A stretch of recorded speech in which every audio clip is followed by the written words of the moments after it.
नमस्कार, तुम्हा सर्वांचं पुन्हा एकदा खूप खूप मनापासून स्वागत। तर आज मी तुमच्यासाठी परत एकदा नवीन रेसिपी घेऊन आलेली आहे। आजची आपली रेसिपी आहे खमण ढोकळा।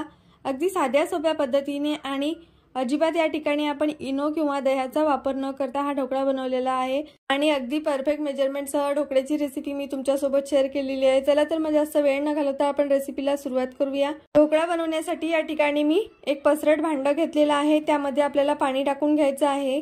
साधारण अर्धी वाटी एवढं मी पाणी भांड्यामध्ये टाकून घेतलेलं आहे।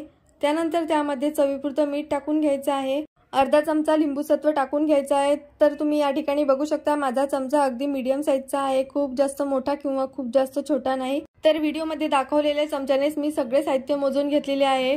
त्यानंतर सारख्याच चमच्याने 3 चमचे साखर टाकून घेतलेली आहे आणि 3 चमचे तेल टाकून घ्यायचं आहे। आता साखर आणि लिंबू सत्व आपल्याला छान विरघळून घ्यायचं आहे पाण्यामध्ये आणि सगळे साहित्य छान एकजीव करून घ्यायचे आहे, फेटून घ्यायचे आहे। तर या ठिकाणी तुम्ही बघू शकता मी सगळं साहित्य छान पाण्यामध्ये विरघळून घेतलेलं आहे। त्यानंतर या ठिकाणी 1 वाटी एवढं बेसन घेतलेलं आहे। घरातील रेग्युलर वाटीने बेसन मोजून घेतलेलं आहे। ढोकळा बनवताना आपल्याला अगदी बारीक बेसनाचा वापर करायचा आहे आणि बेसन मोजताना नेहमी वाटी गच्च भरून घ्यायची, त्यामुळे ढोकळ्याचा अंदाज अजिबात चुकत नाही। या ठिकाणी तुम्ही बघू शकता घेतलेल्या पाण्यामध्ये मी बेसन छान फेटून घेतलेलं आहे। त्यानंतर यामध्ये लागेल तसं पाणी थोडं थोडं पाणी टाकत परत आपल्याला बेसन छान असं फेटून घ्यायचं आहे। ढोकळ्यासाठी बॅटर तयार करताना बॅटर आपल्याला एकाच डायरेक्शनने फेटायचे आहे। तर तुम्ही बघू शकता या ठिकाणी या कन्सिस्टन्सीचं मी बॅटर तयार करून घेतलेलं आहे। तर ढोकळा बनवण्यासाठी आपल्याला याच कन्सिस्टन्सीमध्ये बॅटर हवं आहे। तर तुम्ही बघू शकता अगदी परफेक्ट असं बॅटर बनून तयार झालेलं आहे। आता हे बॅटर मी झाकून ठेवते, तोपर्यंत आपण ज्या भांड्यामध्ये ढोकळा बनवणार आहे त्या भांड्याला तेल लावून घेऊया। या ठिकाणी तुम्ही केकचा टीन सुद्धा वापरू शकता किंवा कुकरचा डबा सुद्धा घेऊ शकता। या ठिकाणी मी घरातील रेग्युलर गोल डबा घेतलेला आहे।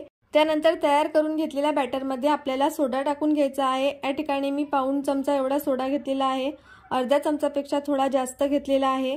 आता सोडा ऍक्टिव्हेट होण्यासाठी यावरती आपल्याला अगदी 2 चमचे एवढं पाणी टाकून घ्यायचं आहे आणि सोडा छान बॅटरमध्ये मिक्स करून घ्यायचा आहे। एकाच डायरेक्शनने बॅटर आपल्याला छान फेटून घ्यायचं आहे। तर या ठिकाणी मी सोडा बॅटरमध्ये छान असा मिक्स करून घेतला। सोडा टाकल्यानंतर तुम्ही बघू शकता बॅटर छान फुलल्या गेलेला आहे। आवडत असल्यास तुम्ही बॅटरमध्ये 1-2 चिमूट एवढी हळद सुद्धा टाकू शकता, पण मी हळद टाकली नाही। हळद टाकल्यामुळे जास्त डार्क रंग येतो ढोकळ्याला। आता सगळं बॅटर डब्यामध्ये टाकून घ्यायचं आहे आणि डबा हाताने असा टॅप टॅप करून घ्यायचा आहे। त्यानंतर या ठिकाणी इडली पात्रामध्ये मी पाणी उकळून घेतलेलं आहे। पाण्यामध्ये मी स्टँड ठेवलेला आहे। स्टँडवरती हा डबा ठेवून घ्यायचा आहे आणि त्यावर झाकण ठेवून मध्यम आचेवर 12 ते 15 मिनिट आपल्याला ढोकळ्याची छान अशी वाफ काढून घ्यायची आहे। तुम्ही या ठिकाणी कुकरचा वापर सुद्धा करू शकता किंवा कढईमध्ये सुद्धा हा ढोकळा वाफवून घेऊ शकता। या ठिकाणी 15 मिनिट झालेले आहेत। गॅस बंद करून घ्यायचा आहे आणि भांड्यावरचं झाकण काढून घ्यायचं आहे। या ठिकाणी तुम्ही बघू शकता मस्त छान असा ढोकळा वाफला गेलेला आहे। आता आपला ढोकळा शिजला की नाही हे कसं चेक करायचं, तर एखादा चाकू किंवा टूथपिक घेऊन या प्रकारे ढोकळ्यामध्ये खोचून पाहायचा।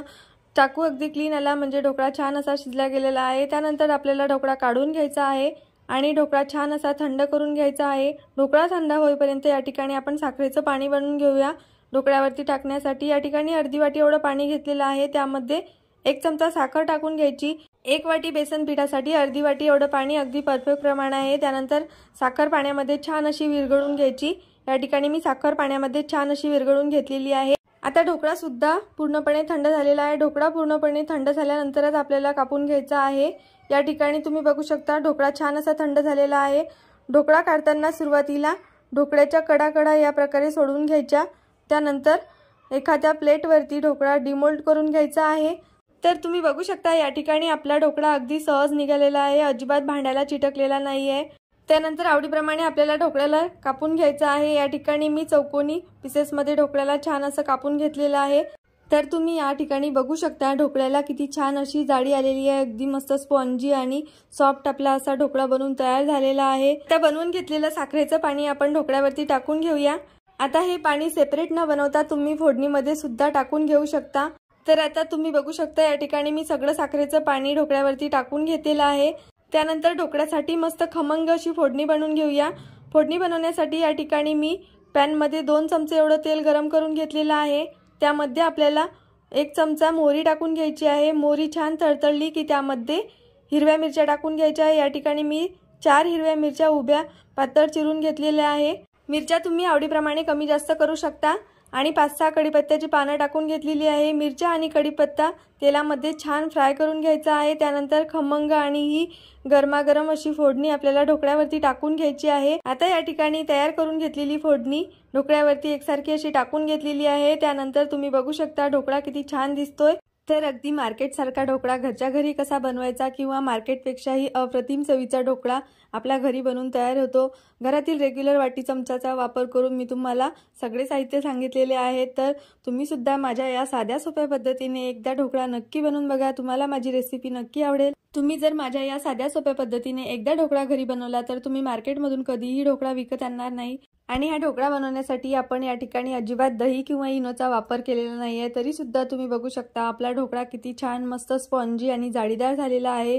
चला तर मग तुम्हाला आजची माझी ही रेसिपी कशी वाटली हे मला कमेंट्स करून नक्की सांगा। रेसिपी आवडली असेल तर व्हिडिओला लाईक करा, शेअर करा आणि चॅनलला सबस्क्राइब करा। चला तर मग भेटूया आणखी अशाच नवनवीन रेसिपींसोबत। धन्यवाद।